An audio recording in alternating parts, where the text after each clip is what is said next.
extent of the skeleton, that is the feet end, and there is equivalent marker which you may not be able to see, it's roughly level with my hand, and that indicates the topmost extent of the skeleton or the skull end. This means that the skeleton is laid out on an east-west orientation, the same orientation as the church building that he is buried underneath.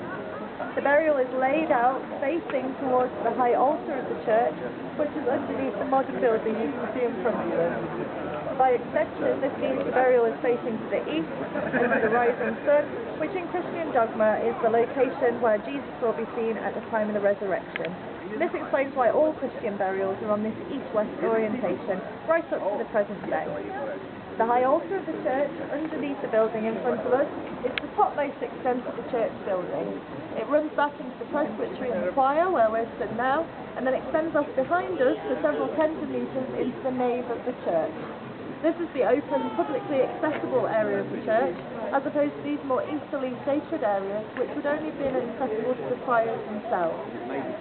The cloister walk, which you saw in the trench over there, allows the friars direct access into the sacred areas of the church, bypassing the less divine nave area. Our fully articulated adult male is therefore in a central location between the walking post and the choir, very much within this sacred section of the church building, meaning that it's likely to, we're able to assume that this is a high status burial of some description. You can also find high status burials in similar foundations under the presbytery, while lower status burials in this sort of foundation can be found often under the chapter houses or under the cloister walk. Are there any brief questions I can answer about this site from anyone?